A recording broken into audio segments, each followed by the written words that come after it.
Hi, Rudy. Welcome to another comic episode of Games My Mom Found. I am Mike Albertin. Who are the middle-aged mutant ninja turtles with me tonight? Hero and a half shell, Michael K. Hughes.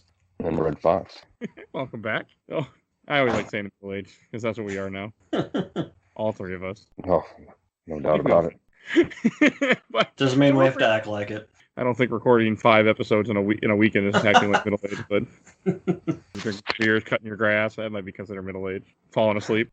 So we're bringing you a very special episode. An episode that was in a month in the making, or more, to be honest.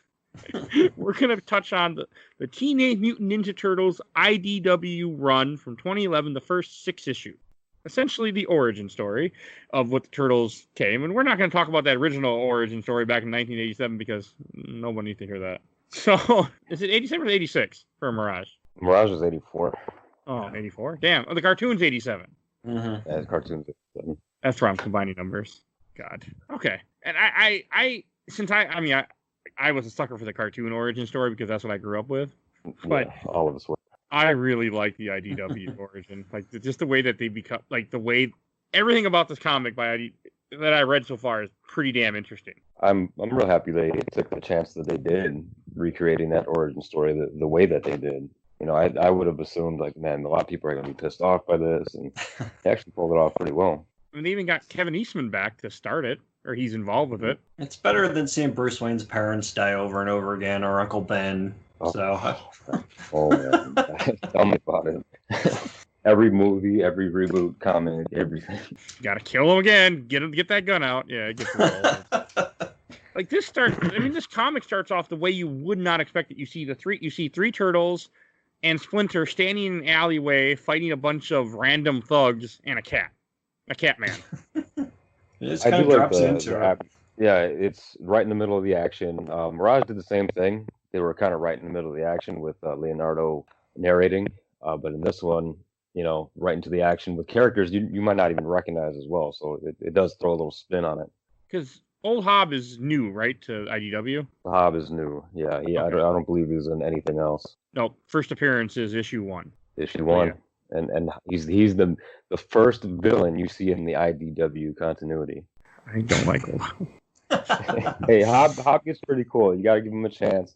He kind of turns into an anti-hero later on down the line, especially when he gets involved with the mutanimals and his own little thing. He has his own spin-off, too, for a few issues. It gets kind of interesting. He becomes a pretty interesting character. A lot more to him because he's very one-dimensional in the beginning, but when they start adding those layers to him, they actually give him some care and some thought.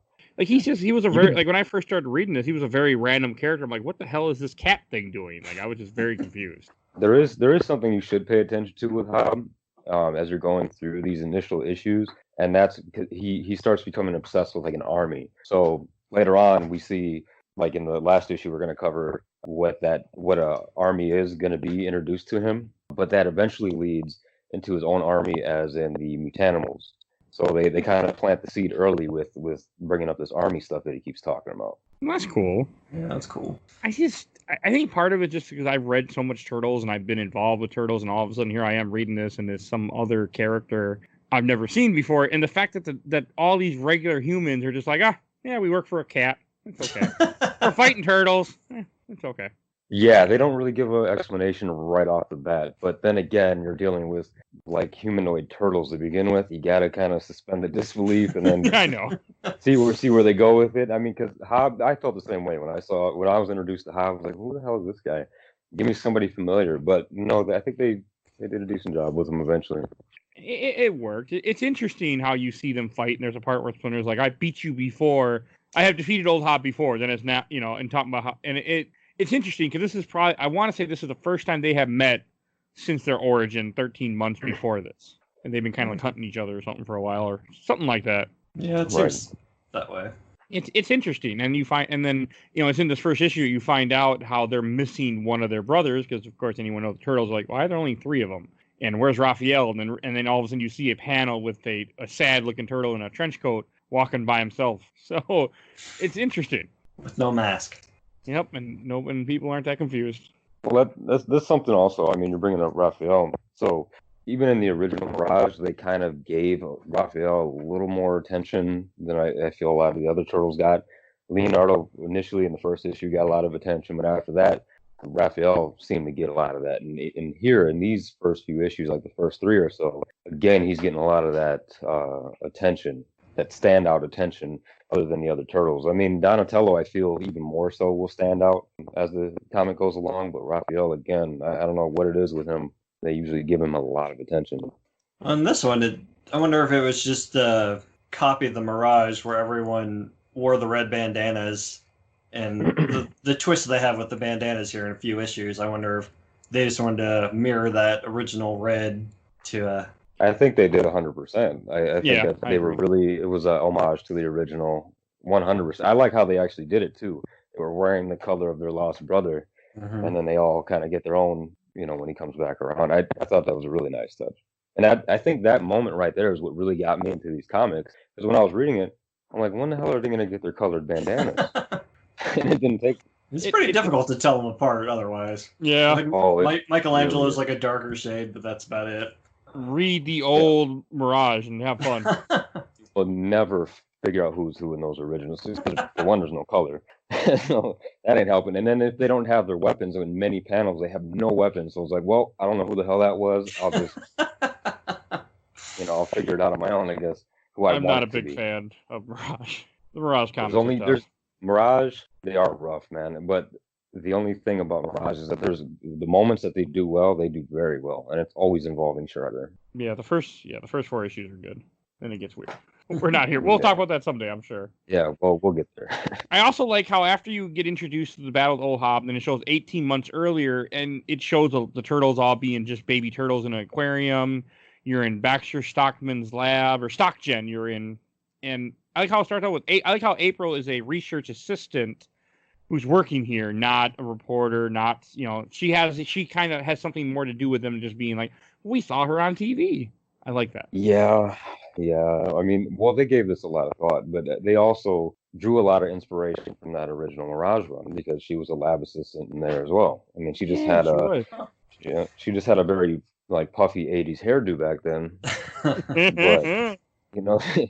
But I like how they do that inspiration. And as I got older, because to us, I think April was always the reporter in the yellow jumpsuit, yellow romper, and in this, I mean, I'm starting to get used to her not being that route and being this famous news reporter. It's unnecessary for her to be that role, I feel.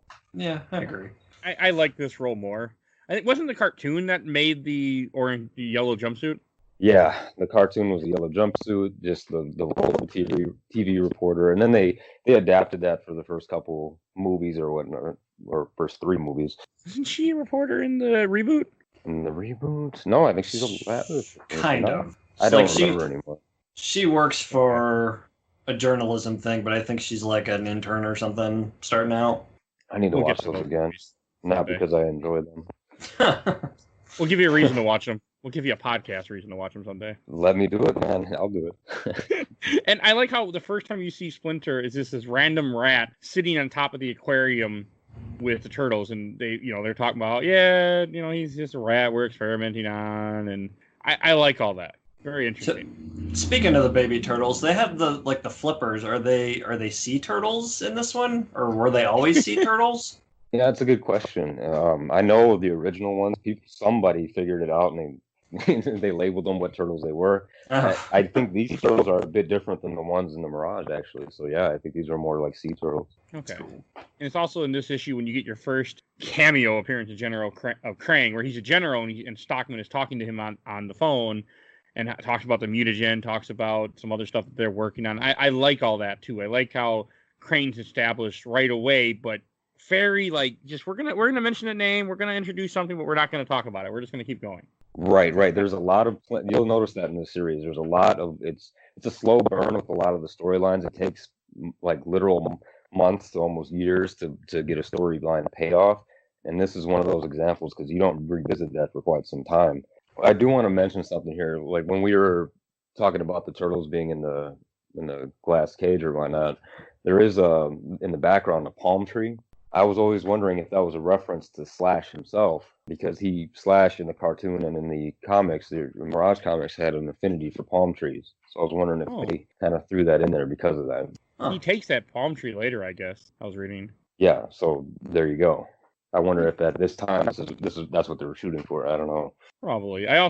It's very interesting the way they did it. And I like how you have an assistant who almost says something or says more than she's supposed to about how they're experimenting on the rat. And the guy's like, don't worry about that. You know how we are. Mm-hmm.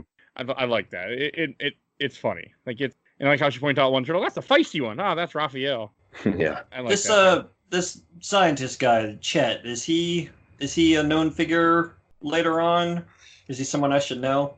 He's a big player later on. Gotcha. Oh, he is? Definitely a big player. Oh yeah. It seems that.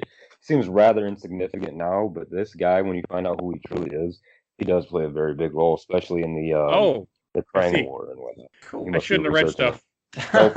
Spoil it. Nope, you're ruining it for yourself. Yeah, no, I'm gonna stop looking. Yeah, I see what. Okay, now I need to read more. All right, and then after that, it jumps back to present day where you have. I do like that you have Raphael who's looking for food, finds a pizza box. It's got one slice of half-eaten pizza, and then he also finds a shirt that says Cowabunga, and he's like, "Well, that's stupid." I like that. I did like that. Yeah, that's like the only reference to that I think in the whole series from that point. Oh, just a one shirt. Yeah, I think that was their way of just kind of retiring it and another throwback to their past, and then that was it. They let it rest in peace after that. I'll never forget when you finished a level in Turtles in Time, Cowabunga. I also like how they in this first issue they also have Raphael ends up meeting Casey Jones, and the way they meet each other I think it's a lot better than two guys wandering in a park and start beating on each other. This is better. Right. He goes by his house. He's getting his ass beat by his dad, and he goes in and rescues him. Yeah, it gets real, man. It gets very grounded. It gets very real. But we'll get into this as we go along, especially as the issues delve deeper into it. I really like this iteration of Casey, and that's one of those reasons because of how grounded and realistic it is. His dad, who is some kind of cross between Flint Marko and Norman Osborn. Right. He does kind of look like that. I did want to touch on the names, the turtles' names. In the original, Splinter picked up a book in the sewer and named each one after Renaissance artists. So in this one, April names them because she has a Renaissance Art 101 class. She just so happens to be learning about it. So these turtles could have been named something else if she was learning about maybe the Civil War. That's Grant. That's Ulysses. Yeah, Ulysses. That's Lee. That's Robert E. Lee over there. Ulysses. Stonewall Jackson. Lincoln. If you ask Lincoln, we got Lincoln, Grant, Lee, and I don't know who else. Jackson, I guess. So I don't know. I guess in both comics, both continuities, I'm just not a very big fan of how they really choose the names. This one was very passe, very forgettable. The first one was iconic for its time because it's the original origin, but I don't know. In both, I'm not a big fan of both of how they just name them. But then again, how are you really going to make it that interesting for Renaissance painter names, or artist names? I like it better. Yeah, this way seems the least forced compared to past iterations. Hey, you know what? At least it's not a rat in a cage watching his master practice martial arts and learning that way. I'm okay. Yeah, man. Okay. Not a big fan of that. I really hate that original. I know it's from the original comics. It's in the first movie. I like the cartoon better. He's a homeless guy living in the sewers, and he touched a turtle, he touched a rat, he touched some mutagen. I'm 100% on board with that origin idea. I'm not okay with a rat practicing. Yeah. This one I'm okay with because it is a rat, but it's also a rat that's been experimented on and been injected with things to increase his psychosis and things. So I buy it much better. Doesn't take much. You just gotta give me something more than a rat practicing. A normal rat practicing martial art does not fly with me. Yeah. They definitely try to explain everything the best they could in this one and give everything a reason, and that to me is just good writing. So good job for them. It's the premise is ridiculous, talking, walking turtles and rats and stuff that are reincarnated and you name it. But they try their best to really connect it and make it make sense. No, I agree, and that's one thing that makes this comic so much better too. And it doesn't try to irritate you with things like when you have Raphael beating up Casey Jones's dad, and he doesn't go, "I just got beat up by a turtle." I guess he's drunk. He just jumps in his car and drives off. They're like, we don't need a stupid scene with the guy being all confused and terrified that he got beat up by a walking turtle. Yeah, we've seen it 100 times before. I like that. I like how Casey Jones isn't affected at all. He's just like, oh, okay, here you go. Yeah, and that's something a little weird to me too, is that pretty much everybody that sees these turtles, whether it's the Foot Clan, April, Casey, whatever, everybody's pretty okay with these talking things that nobody's ever seen before. It is New York, though. Maybe that's why. Maybe. No, I like it, and I also like how when it bounces back and forth, like the fact that as Splinter was getting smarter and realizing what was happening and realize who he was, and he realized that April is a good person. He gives her that CD or whatever the hell he gives her that ends up giving her information about what's going. And the first time that you see the Foot Clan is also a couple ninjas that are breaking into stock. I think all that's really damn cool. It's a very interesting way to do it. Like, you have April, she's sitting there, she has a disc, and then the Foot Clan come in. They're like, okay, we got to kill her and take what we're here, take the mutagen, take the stuff. And they cut the CD in half in one scene. They're stealing the mutagen. It is all, I like it a lot. I think it was all really well done. Yeah. Stockman says later that they're dressed like these ninjas. They must be from their rival company doing corporate espionage or whatever. That's the cop, I think, isn't it? Yeah, but he mentioned something about it. Okay. It's cool. And this is the part where you see April kind of being, she hits a guy over the face with a beaker. I mean, she's trying to, escape, and she isn't just getting caught. She runs away to the cops. Like, she holds her own for that moment against against ninjas. Pretty cool.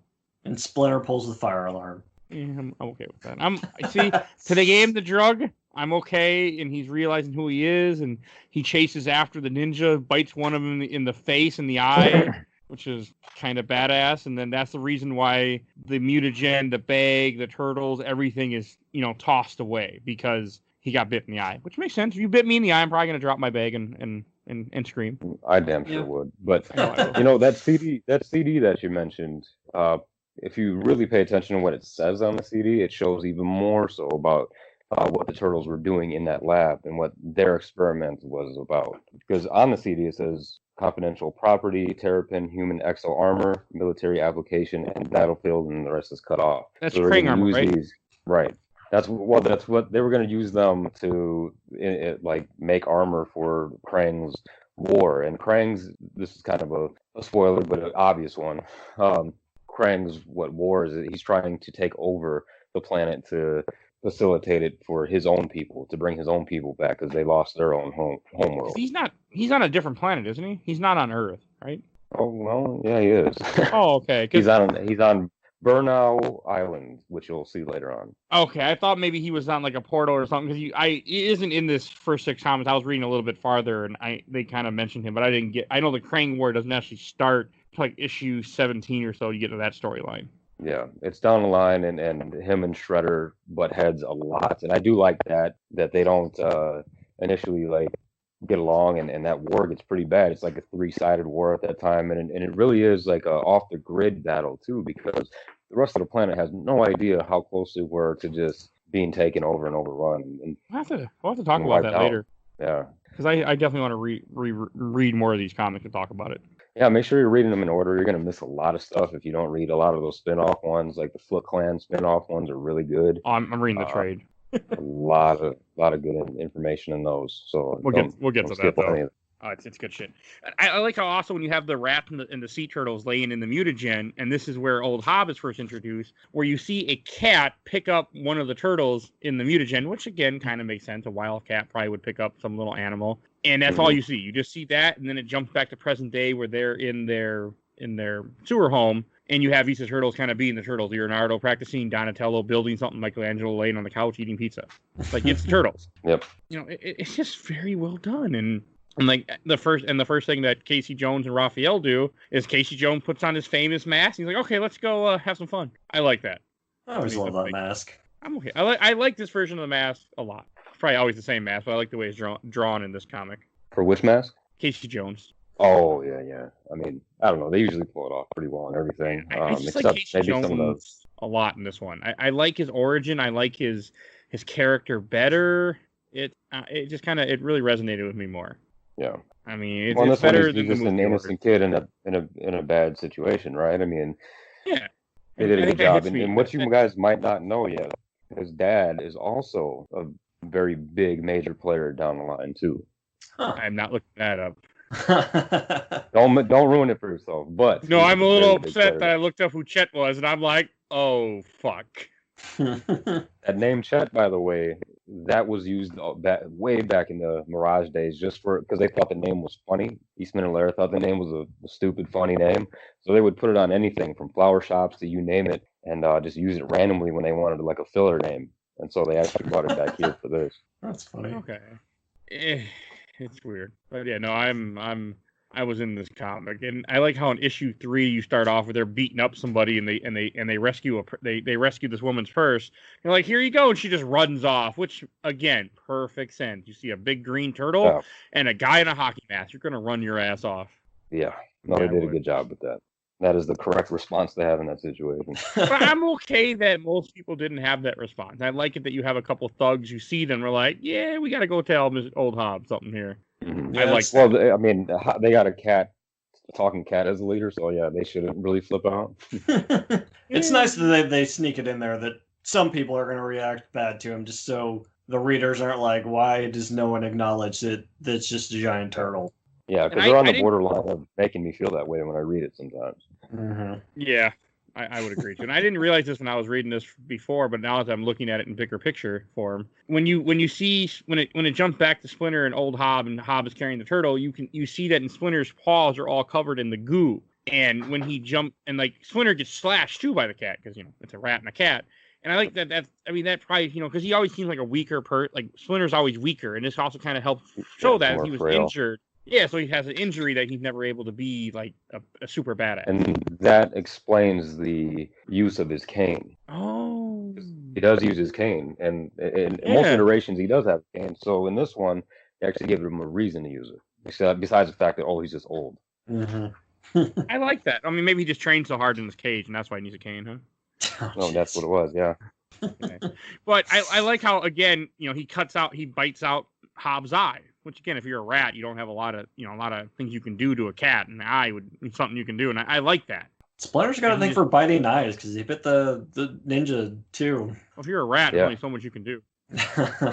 It's cool, and then you have the turtle. The Raphael gets dropped somewhere else. The other 3 turtles are shoved in the bag, and the ninjas come back, and so that's why he takes the bag and drags it into the sewer as fast as he can, and then they mutate in the sewer, which is ugly, the drawings, but not because they're bad. They're just bringing back Parasite Eve memories there. I like that. I like it. Like he's like, my turtles, and they're like turtles, and they're all humanoid now. It's well done. It's very well done. It's my favorite origin story now. It's even better. This is even better than the cartoon's origin story, which I have a soft spot for some reason. It's been a long time since I've seen that. I can change that. Just watch the intro and see it right there. Yeah, you don't want me to change it. Trust me. I went back and rewatched some of those cartoons a few years ago, and I was rough, man. Oh, it was. They are not friendly to go back to. Was it worse than Darkwing Duck? I couldn't do it. Yes. Tried to watch it. Wow. Hey, was Darkwing Duck really that bad? Going back to it? Not as bad as Turtles. It's pretty cheesy, but it's tolerable. I thought episode 81. Sucks, man. Sucks getting old. I don't remember. Whatever episode it is, 81. So one thing about this issue, it starts to show the personality of the turtles as a whole when it comes to trying to find Raph. They all, for the most part, express doubt in their search for him. And Splinter tries to just refocus them, keep them grounded, and give them hope that he's still out there. And when you really think about it, that's Splinter kind of reaching. Like, I mean, unless there's something cosmic he's feeling that, Raph is still out there, he's taking a big chance that it's been this long and nobody's reported on the news or anything else, because it's not like Raphael even remembers who he is. He doesn't know who he is. He doesn't know where he's really from. He has really no memory of anything other than when he became humanoid, and that is it. So he has no formal training unless it's just his reflexes kind of reacting. So you would think, and like, how stealthy is he going to be out there in New York? So he took a big chance of getting noticed out there, and they never did. And Splinter still has this like hope that he's out there. I mean, maybe it's just the whole thing of losing a child where you just don't give up hope. Like speaking from a personal experience, I know somebody who their son went missing down by a river, and they kept waiting for him to come back home. They kept saying, praying to God. That same idea that you just don't give up on your child, even when you should. Like because your mind can't process. So it could be the same kind of thing. Right. And you're probably right. I think that's a good way to look at it. And it makes a lot of sense. I mean, I didn't think about that till just now, but I'm like, oh yeah. So I like all of it. I mean, I also like how you had them eating hot dogs, Raphael and Casey, when they get pushed by a couple thugs, which is all a trap. Like, I like that too.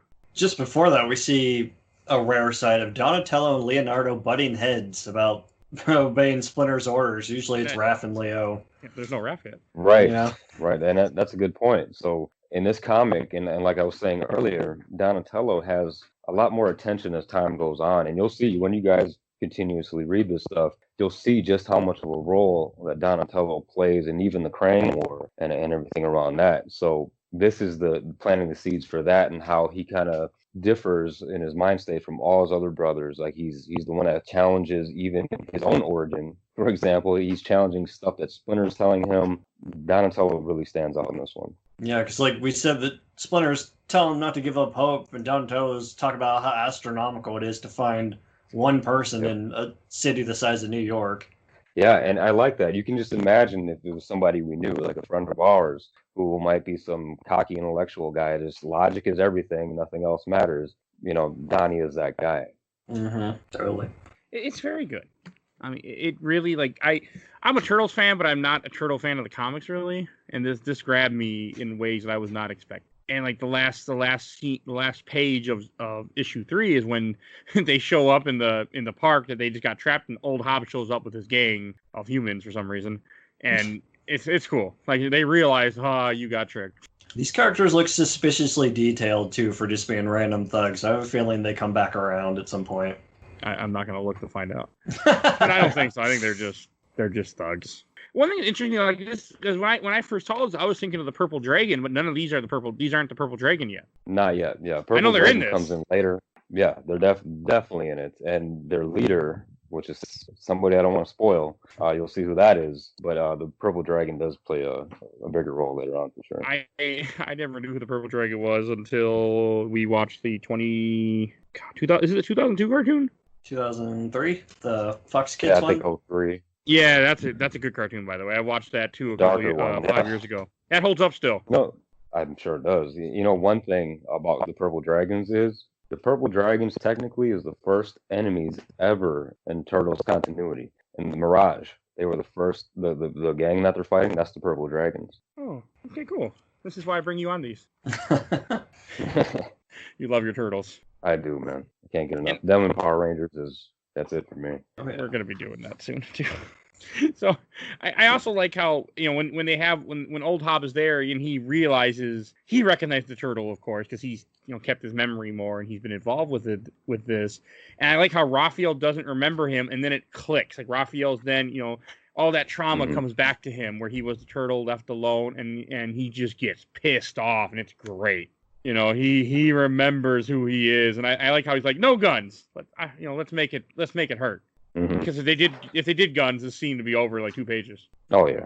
People just unloading on them. That's the end of that. Oh well, issue's over. And Hob is trigger happy too. Like you'll see as time goes on, that's all he loves to do is blow stuff up and shoot stuff. It makes sense. I mean, you're a giant humanoid cat. You're a cat, so you're an asshole. So it makes sense. If you're a cat, you're already an asshole. It's in your genes. Yeah. Like to imagine him sitting back at their lair and someone puts a glass of water down on the table and he just kind of reaches over and passes it off the edge. Slowly He just pushes it shoots off. it. He's like, fuck you. That's happened to me before with a cat, too. Fucking cats. I have a cat. It's fucking cats. All right, and then it jumped back to...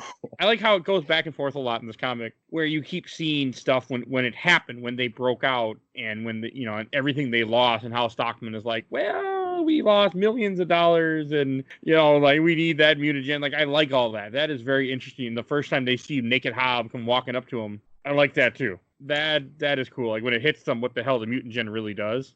Yeah, this is where Stockman says the break-in was by ninja soldiers. What if it turns out to be his competitor? Oh. Has gotten their hands on the mutagen.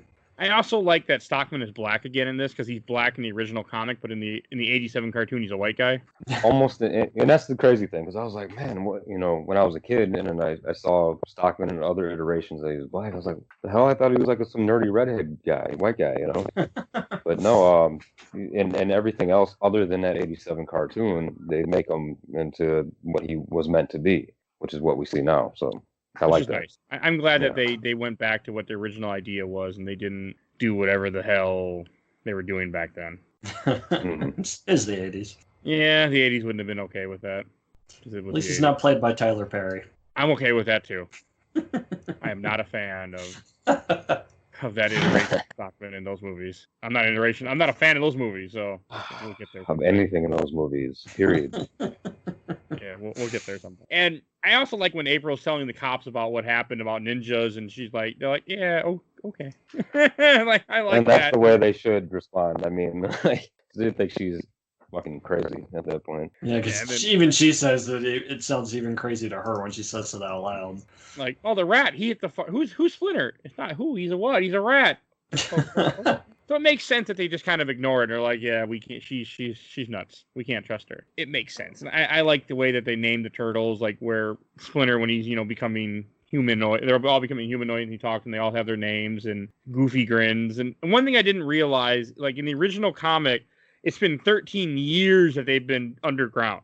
And that's why they're Teenage Mutant Turtles. But in this, it's 13 months. And I think 13 months makes a lot more sense than 13 years.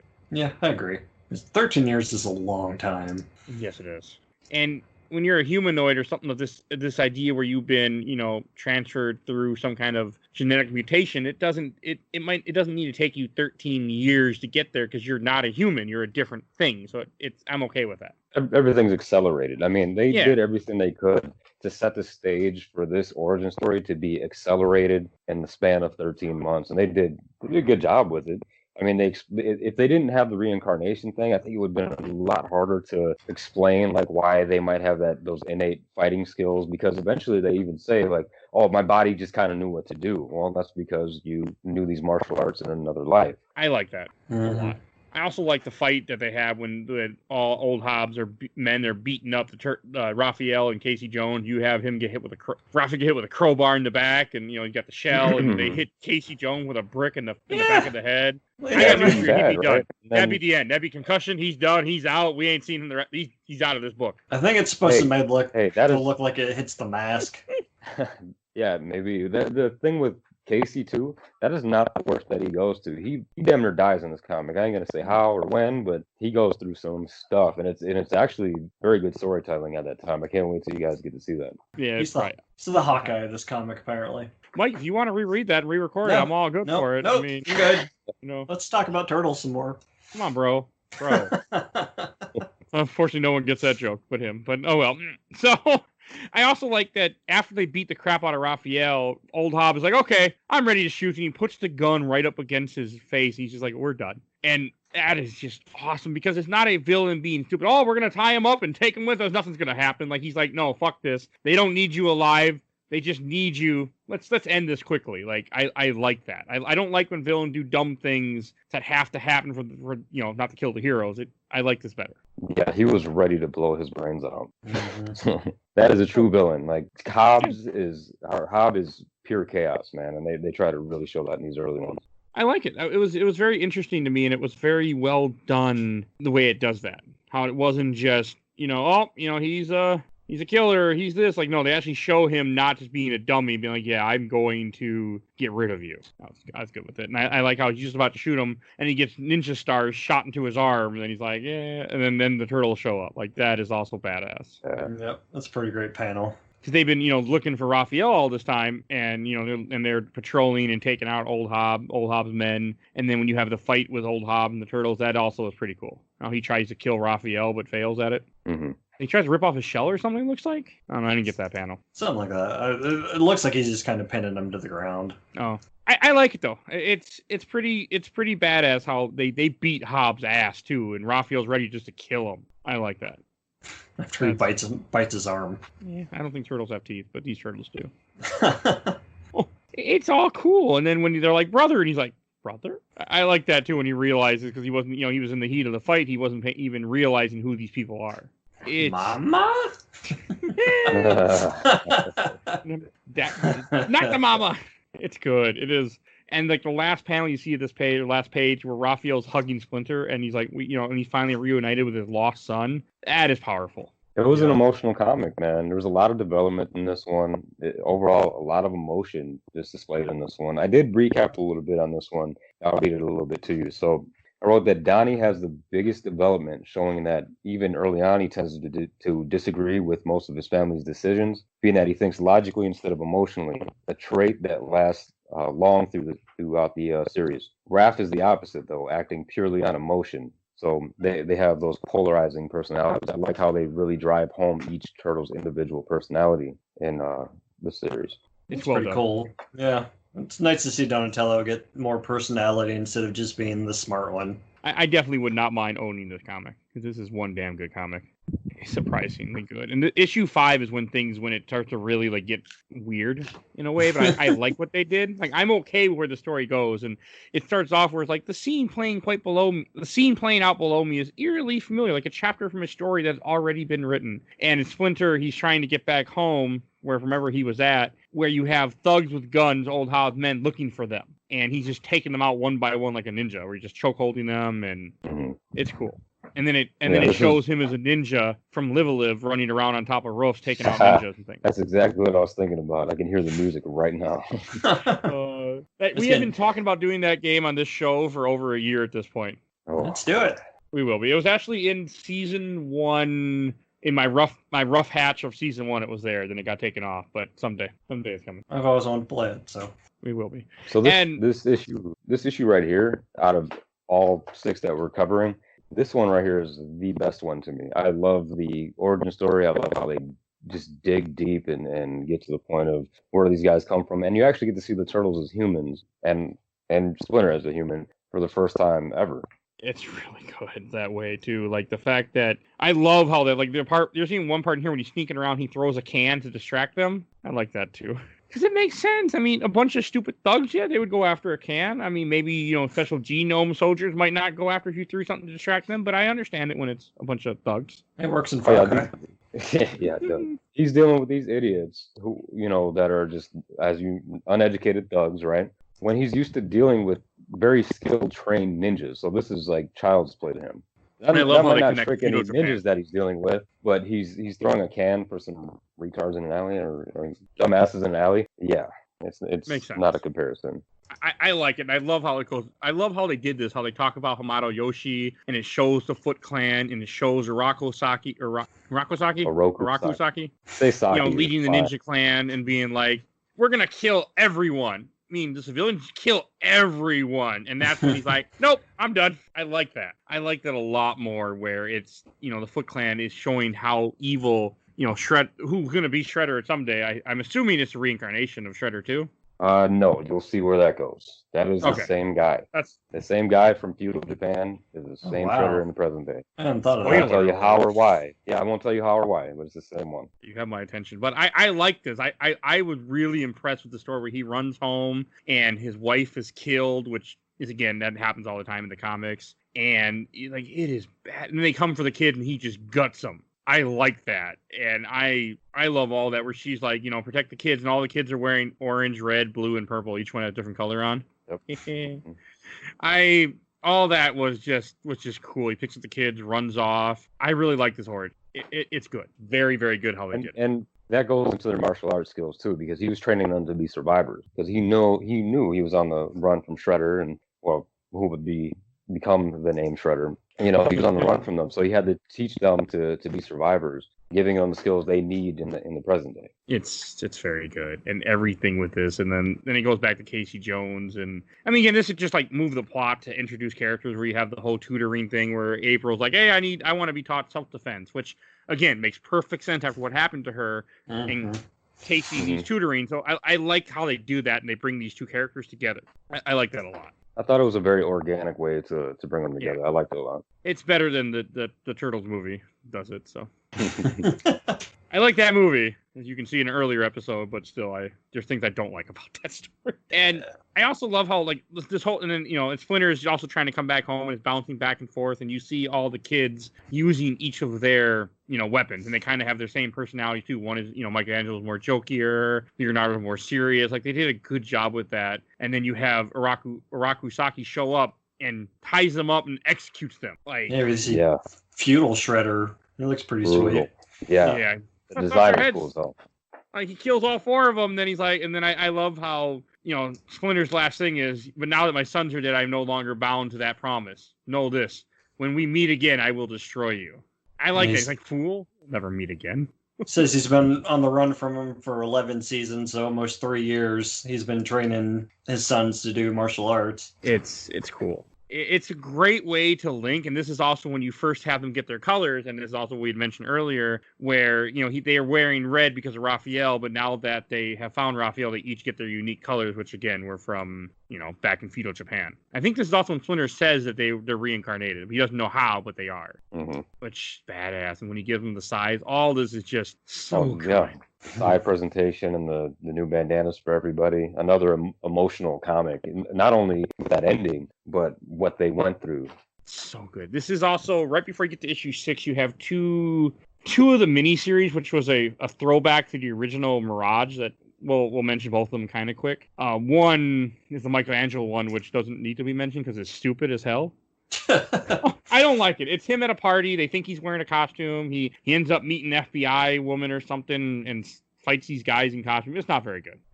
It's forgettable as hell. Yeah. It's just there. The Raphael one, though, that I felt really added to the story in a way that where it's Raphael and Casey Jones doing their thing, training, you know, going patrolling, beating people's ass, and you have them see somebody getting chased after. And the funny thing is, the one guy has a purple mohawk, and the other guy's wearing goggles on his head. Yep, that's cool. I love how they bring. Did you, since you're speaking of the character issues, did you read the Donatello one? I read the Donatello one, which is after episode 6, but yes. Okay. This Raphael micro is not the same one you sent me, Mike. No, the one I sent you first was the original one. Yeah, that would explain it. And then, did you read the other one? No, I didn't realize it was different. Okay, that's why. Yeah, the second link I sent you where I said go down to that other thing. Yeah. There's a character in the Donnie one that, if I'm correct, I'm trying to remember because it's a scientist with a robotic hand thing. They're at a convention and stuff. Okay, and, so I think that's the same guy. That character, if I'm correct, plays a big role later on. So I think his has the most impact down the line. That's cool. Most of the micros, yeah. I only read the 3. I never got I didn't keep reading the series to get to Leonardo, but like when I was reading the other thing with Leonardo's is good too, by the way. Okay, I definitely do want to read. Raphael's is good. Like I like that this Phoxx thing that they find, and then where she's acting like she's injured. He's going to take her home. She gives him the whole origin story how she's a silver fox and she was, you know, she has no memory and she was, you know, experimented on. And I like how he's carrying her and he's like, I wonder. And he drops her and she and then she catches herself and he's like, yeah, you could smell the whole time. Like you knew right where we were going. And he figures out it was all a trap the whole time.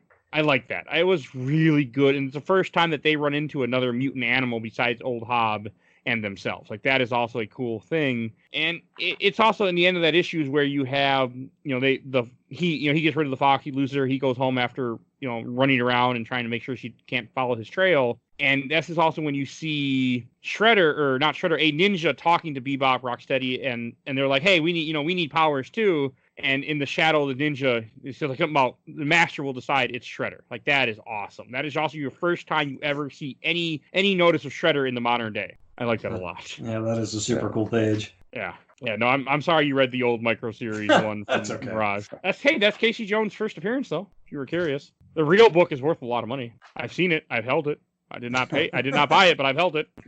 I thought of you, Rich, when I first saw that book, because I remember you liked Casey Jones a lot when we were kids. Yeah. And then issue 6 to kind of get to finish up this episode. That's when you see the turtles are off doing their thing, and they see a bunch of ninjas chasing after a French guy, and it's interesting. This bothers me. I don't like this.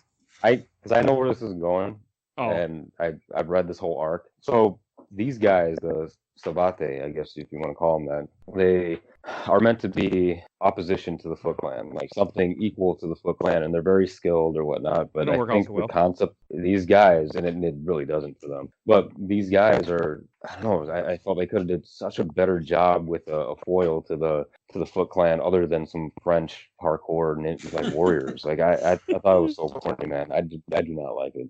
Yeah, it doesn't. Especially, it's mainly it's a setup for the Foot Clan later on to make them look more powerful and take over the city in a sense. And they use these guys to do it. And I thought they could have did a better job with that.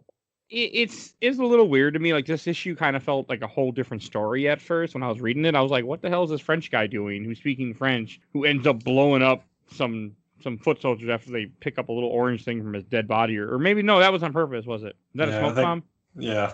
Okay, that's never mind. The vibe I got. Apparently, I got different vibes the second time, but that makes more sense now I'll be looking at it. And I also like when it talks about in the past again, where you have an old Hob meet Baxter Stockman, and he's the one that tells him, hey, if you bring me Splinter and the Turtles, body, dead or alive, I will pay you for it. So I like that. I think that's very. I think he offers money. Or does he offer him something else? No, this isn't it. Never mind. This is after he's already failed a couple times, and he's talking to me, making a baseball reference, and he's telling him how he'll give him an army. Like you were saying, how Hob always wants an army. He's talking about, hey, these thugs are useless that you're giving me money for.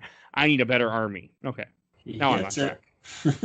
Earlier, there's a comment where when he tells Hob, I'll take the turtles and the rat dead or alive. And that's why he's hunting them. That's an issue, one of the earlier issues. He just wants the bodies because he lost the ooze that they can't readily produce again. So he wants something from them DNA-wise. It also makes sense that the ooze is not readily available. Because if you had the ooze in this world, just there, you could have a lot more characters that... They show where the ooze comes from. Okay. There's one person that brings it.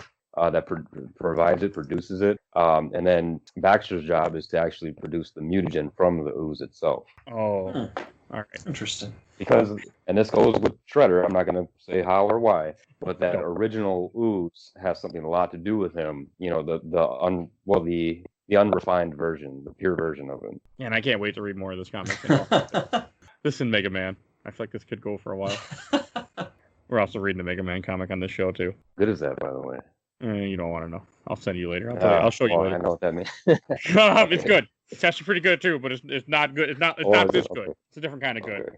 But I also like when you have Casey Jones finally meet April when he shows up for tutoring. You have Baxter Stockman showing old Hob. Like I like how he has old Hob go in this room, locks the door behind him to show him his experiment. And this is the first time you see the Mousers, and wow, are they fucking deadly in this. Like it is, I mean, it doesn't go into this issue really, but when you first see them and old Hob is like just terrified of them, and you have Baxter Stockman being like, when his line, these crazy things as you describe them have a name. The long form is minefield, ordnance, unarmed systems, and hands robot. I thought that was interesting. I love that. Supposed to sniff out IEDs, but he repurposed them. It's good. It's really good. I mean, I know this is probably more of a beginning to another arc that we could have waited for a different episode, but I like this. Like I was really into all this, and with old Hob, and again, now that you mentioned that he's always obsessed with getting an army, that's kind of it makes this make a lot more sense what they're doing with the character. Yeah, it's a slow build with Hob. It takes quite some time for him to get to any more layers, and this is just the very start of it. And the only way that you're going to know that is that when you down the line see him getting involved with the mutanimals, and pretty much he's like an extremist. He's like almost like a Malcolm X of like wanting to see the freedom of his mutant brothers. Like he doesn't like what's happening to them and the experiments and everything like that, and he wants to do something about it. So he gets a lot more layers. Okay, I can't wait to read more of this book. Because it's the cover. We're not going to talk about it here, but I just want to mention the cover of issue 7 is where it shows the turtles and it shows the version of Krang's bodysuit in this comic. Oh, that's what that is. Okay. It's Krang. Mm-hmm. Nice. I mean, they kind of hide it because you can't see the mouth. You just see the eyes, but the eyes are kind of robotic. Plus, I've read this issue, but that's Krang. 100% Krang. That's awesome. Yeah, it's Krang. It is Krang for sure. And he's brutal as hell in this comic. He is brutal. You think Shredder's brutal? He's just as bad, if not worse, than Shredder. This guy doesn't give a damn about entire planets. Shredder was only ruining like feudal Japan. Like Krang will ruin an entire world if he has to. Oh, I cannot wait to read more. Do we even need a shelf or box? I think it's kind of obvious. I think we do, and we have to. That's part of the show. We can't take away this show. Ceremony purposes, yes, we'll do it. We already know. All right, and since you're the special guest, Rich, Red, why don't you go first? All right, well, I guess I should say we're at shelf or box. Yeah, what am I doing? Yeah, just go. Yeah, you know where I'm going with this. It's super obvious. I mean, IDW did an amazing job with this. I'm glad they brought Eastman back. There are a few issues and covers that they have Eastman actually do his art style on, and I'm real nostalgic for that kind of stuff. I really like when they do that, but it's beautiful, man. The first 5 issues, especially like that, they really flesh out the origin, give you everything you need, especially by that 5th issue when they really drop the bomb on you and show you the turtles getting beheaded in their human form. Just they're taking a lot of chances, and all their chances that they're taking are paying off. I loved every second of it. The only thing I didn't like is this goddamn Savate ninja warrior French guy. And you see in the 6th issue they start to, veer away from that origin story, which by that point it was time that they did. Overall, just very good pacing. I love everything new that they brought to the table. I would definitely shelve every issue of this series for sure. Mike, why don't you go next? It's going on the shelf for me too. Like, I've never read a Turtles comic, and I'm glad this is the one that you guys introduced me to it with, because I'm real excited to keep reading from here on, just to see where things go. It's pretty damn good. Like, I know we're planning here soon. Of course. I think it's happening real soon. And I'll go last. This is also going on the shelf. I really like this story. This arc it's good. It's fun. It gets you into the turtles. It makes the turtles make more sense in this world. They feel like they belong in this world. And I love the turtles to begin with, but this is really fucking good and going on the shelf. And I can't wait to record more about this comic. So I think it's happening. I don't know what the next story arc is or how I can word it, but we'll definitely be doing the next one. I got some ideas for you after the pod's over. I'll talk about that after. And I think we should go to plugs then. I would say what comic we're doing next, but I got no fucking idea what's going on next. So we'll just have to wait and see. If you like this episode, we have covered the turtles a few different times throughout the podcast. There has been we did the first film, we did Turtles in Time. So definitely, if you need some more Turtles fix from us and you want to hear Red Phoxx again, check those out. He was on all episode 44 is Turtles in Time. So for those curious, good episode by the way too. So yeah, definitely get that. And if you like this show, which of course you did because you're listening to us, we do game episodes every week. We do mini episodes now of shorter games where they can't fit into a full episode. Check those out. We do some comics. We do movies. We're currently going through the MCU, and there should be a ton of those for you to listen to at the moment. By the time you hear this, well, maybe not a ton, but there'll be a decent amount out there. Check those out. And I also want to give an awesome shout out to our intro and outro, courtesy of Bobby, aka Mike Stoney, from his EP Bite the Bullet, Songs the Cool Kid Squad. So check him out. There'll be a link in the show notes to his YouTube channel. And also, if you enjoyed the show, let somebody know. Tell your friend, tell your enemies, tell someone you don't like. I don't care. Please let people know how much you enjoyed the show, because every download, every listen helps us to eventually do more with this show, and it's a great way to support the show without spending a dime. Put that Facebook post in there. All right. That's all I got to say this week. I will see you guys next time. Bye, everybody. Bye-bye. Bye.